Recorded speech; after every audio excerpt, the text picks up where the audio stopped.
ఆంధ్ర కాశ్మీర్ భూమాతకు పచ్చని చీర కట్టినట్టు అందమైన పర్వతాలు ఓవైపు, పాలధారను తలపించే జలపాతాలు మరోవైపు, మంచుతో కూడిన జల్లులు కురిసే లంబసింగిలోని ఆ దృశ్యాలను చూస్తే ఎవరైనా వావ్ అనాల్సిందే.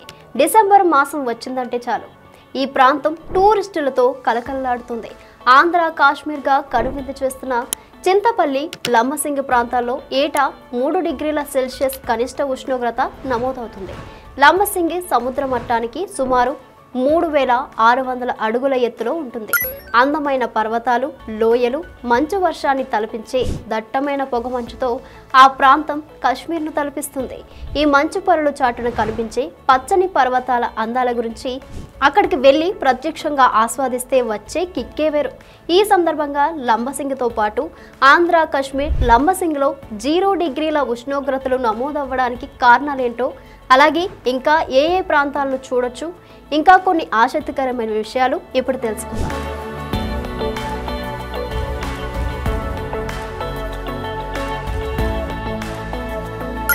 శీతాకాలంలో ఆంధ్రప్రదేశ్లోని అల్లూరి సీతారామరాజు జిల్లాలో కనిష్ట ఉష్ణోగ్రతలు నమోదయ్యాయి.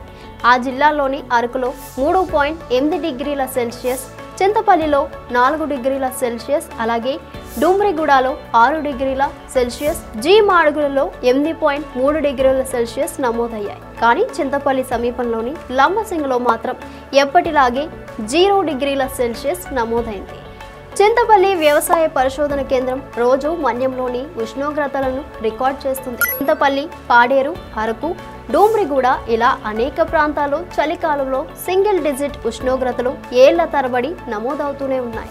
లంబసింగిలో మాత్రం ఏటా 0 డిగ్రీల ఉష్ణోగ్రతలు నమోదవుతున్నాయి. ఈ ఏడాది కూడా నమోదైంది. కేవలం లంబసింగిలోనే ఎందుకు 0 డిగ్రీల సెల్సియస్ ఉష్ణోగ్రతలు నమోదవుతున్నాయి? దీనికి ఉన్న ప్రత్యేక కారణం ఏంటి? ఇతర ప్రాంతాలకు లంబసింగికి తేడా ఏంటి? వాతావరణ నిపుణులు ఏం చెప్తున్నారంటే, లంబసింగిలో సూర్యుడు ఉదయం 10 గంటల వరకు కనిపించడు. అంతలా మంచు కప్పేసి ఉంటుంది. దీనికి కారణం ఏజెన్సీలోని కనిష్ట ఉష్ణోగ్రతలు నమోదయ్యే ఇతర ప్రాంతాలతో పోల్చినప్పుడు లంబసింగి భౌగోళికంగా ప్రత్యేకత కలిగి ఉంటుంది. అదే లంబసింగిలో 0 డిగ్రీల సెల్సియస్ ఏర్పడడానికి ప్రధాన కారణం. లంబసింగ్ అనేది కొండల మధ్య ఉన్న ఒక గిరిజన ప్రాంతం. అది కూడా సముద్ర మట్టానికి 3600 అడుగుల ఎత్తున ఉంది. ఆ గ్రామానికి 2 వైపులా కొండలు ఉండి మధ్యలో ఒక దారిలా ఉంటుంది. దాంతో కొండపై నుంచి సాగే శీతల గాలులకు ఎలాంటి ఆటంకం ఉండదు.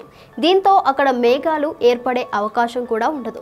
2 కొండల మధ్య ఒక దారిలాగా ఏర్పాటు చేసుకుని వచ్చే చలిగాలులు అక్కడ ఏర్పడుతున్న మేఘాలను పక్కకు నెట్టేస్తాయి. దాంతో అక్కడ అతి చలి వాతావరణం ఏర్పడుతుంది. ఆంధ్ర కాశ్మీర్గా పేరు పొందిన లంబసింగిలో అక్టోబర్ మధ్య నుంచి జనవరి చివరి వరకు శీతల వాతావరణం పరిస్థితులు ఉంటాయి. డిసెంబర్ నుంచి జనవరి చివరి వారం వరకు ప్రతిరోజు 10 డిగ్రీల సెంటీగ్రేడ్ కంటే తక్కువ ఉష్ణోగ్రతలే నమోదవుతాయి. 5 డిగ్రీల సెల్సియస్ కంటే తక్కువ ఉష్ణోగ్రతలు నమోదయ్యే రోజులు ఎక్కువగా ఉంటాయి. ఈ కాలంలోనే 0 డిగ్రీల ఉష్ణోగ్రతలు నమోదవుతూ ఉంటాయని ప్రొఫెసర్ రామకృష్ణ కూడా తెలిపారు. ఉదయం 10 గంటలైనా సూర్యుడు కనిపించని ఈ ప్రాంతానికి 2-3 కిలోమీటర్ల దూరంలో మాత్రం సాధారణ వాతావరణమే ఉంటుంది. ఈ ప్రాంతాన్ని అంతా లంబసింగి అని పిలుస్తున్న గ్రామంలో మాత్రం లంబసింగి అనే బోర్డులు కనిపిస్తాయి.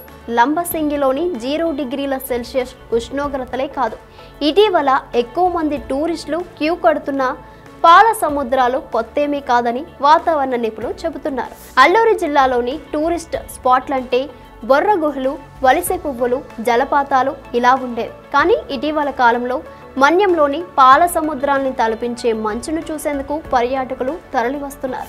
ఒడిశా, వెస్ట్ బెంగాల్, కర్ణాటక, తెలంగాణ రాష్ట్రాల నుంచి అనేక మంది టూరిస్టులు ఈ పొగ మంచును చూసేందుకు ఆసక్తి చూపుతున్నారు. మన్యంలోని గిరి శిఖరాలపై పాల సముద్రంలా కనిపించే పొగ మంచును చూసేందుకు వందల సంఖ్యలో టూరిస్టులు వస్తున్నారు. ఈ అందాన్ని చూసేందుకు కిలోమీటర్ల దూరం ట్రెక్కింగ్ చేస్తున్నారు.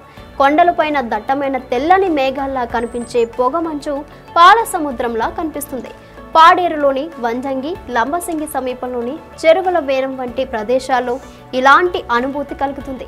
పాల సముద్రాన్ని తలపించే విధంగా ఏర్పడుతున్న ఈ పొగమంచును పాల సముద్రం, మేఘాల పల్లకి అని కూడా రకరకాలుగా పిలుస్తూ ఉంటారు. ఈ తరహా పొగమంచు సెప్టెంబర్ నుంచి ఫిబ్రవరి వరకు కనిపిస్తుందని వాతావరణ నిపుణులు చెబుతున్నారు. ఇలా పొగమంచు అంతా ఒకే చోట చేరి పాల సముద్రాల్లా కనిపించడం కూడా కొత్త కాదని, కాకపోతే టూరిస్ట్ స్పాట్లు ఉన్న ప్రదేశాల్లో ఈ పొగమంచు కనపడడంతో చూసేవారి ఆకర్షితులవుతున్నారని అంటున్నారు. సముద్రం నుంచి భూమి మీదకు వీచే తేమతో కూడిన గాలులు సాధారణంగా వేడిగా ఉంటాయి.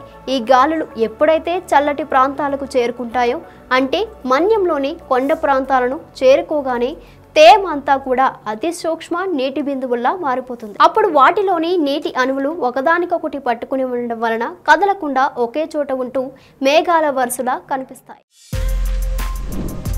For more videos like this, subscribe Big TV channel.